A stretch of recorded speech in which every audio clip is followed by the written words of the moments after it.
I think they've changed my opponent.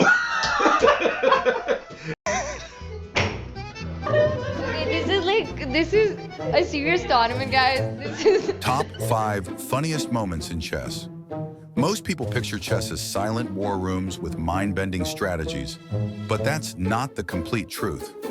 In this video, we explore the hilarious side of chess, the awkward moments that no one was expecting, like rookie blunders from your favorite grandmasters, and meme-worthy reactions, kindly like, hit the subscribe button and turn on notifications.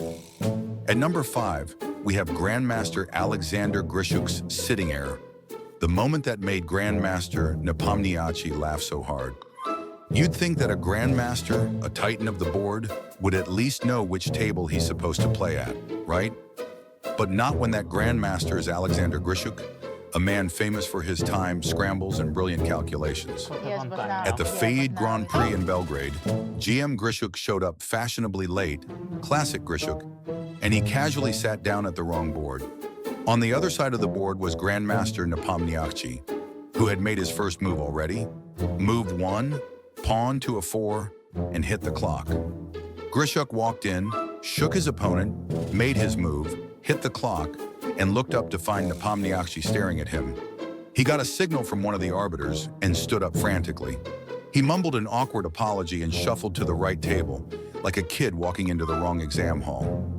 To make it even more awkward and funnier, Grischuk had just played against Nepomniachtchi the day before, so the seating confusion made it look like he thought they had a rematch scheduled. As the situation unfolded, GM Nepomniachtchi couldn't contain his laughter, and soon the rest of the officials joined in. It was a rare break from the tension that usually clouds high-stakes tournaments. Almost immediately, Nepo's next opponent arrived, unbothered, and the tournament resumed as if nothing had happened. Let's move to the next. At number 4, we have the notorious Vidit's illegal king move versus Hikaru. They say pressure makes diamonds. Well, in blitz chess, it makes even super grandmasters move their king into danger. During a tense Pro Chess League blitz game, Vidit Gujrathi, deep in a complex pawn endgame and under severe time pressure, made a critical error by moving his king to e3, an illegal move. This move placed his king within capture range of Hikaru's. Deep in a complex pawn endgame and under intense pressure, Vidit likely believed this was his best shot at survival. Hikaru looked up, half amused, half shocked. Vidit froze, silent, motionless, like a kid caught trying to sneak a bishop off the board. The arbiter quickly stepped in, confirmed the infraction, and awarded Hikaru an extra minute on his clock. The game continued, but that split-second mistake highlighted by Hikaru's priceless facial reaction became an instant memory, a small moment, one that the chess world still laughs about today.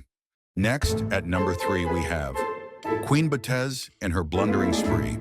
In chess, blunders are as common as coffee at tournaments, but most of them disappear into the void, forgotten by the next game. But not this particular blunder. This blunder was so consistent that it became a brand. WFM Alexandra Botez didn't just blunder her queen. She blundered it so frequently that her fans turned it into a meme, the Botez Gambit. Mix it up. Sucks to suck! Botez Gambit! To rule them all! The name stuck with her during her Botez live streams.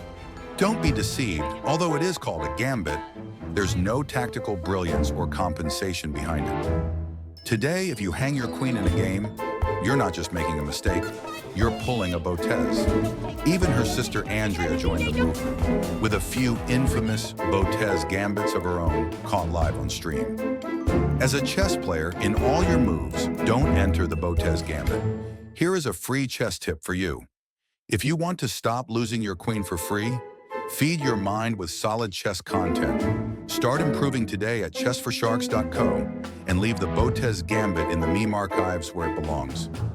Next, let's move to the second to last on our list moment. Imagine winning a world title, walking onto the stage to receive your trophy, and instead of basking in glory or giving a speech, you start calculating a checkers combination.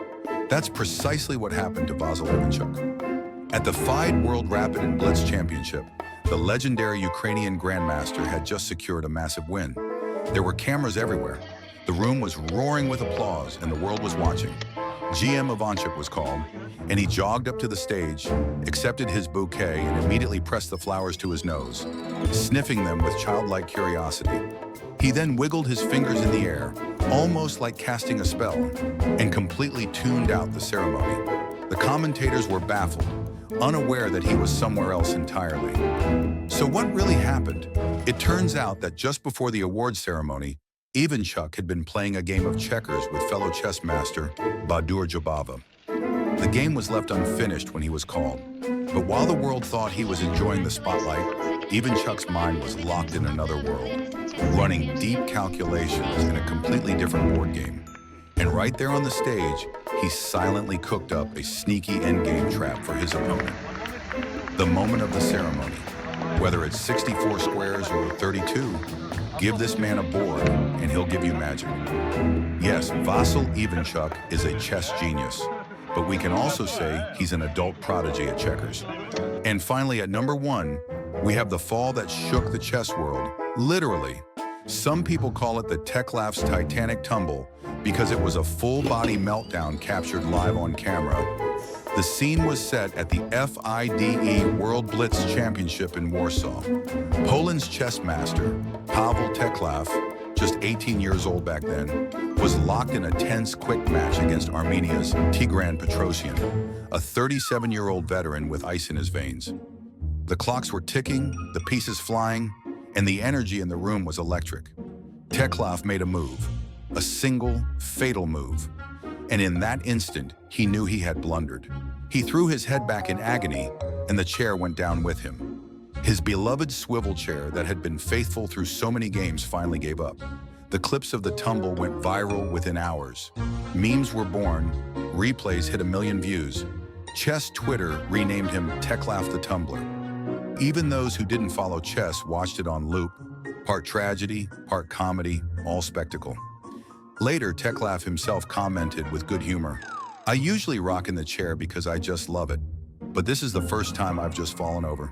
Sure, he lost the game, but he won the internet, and that moment became one of the most iconic in modern chess history.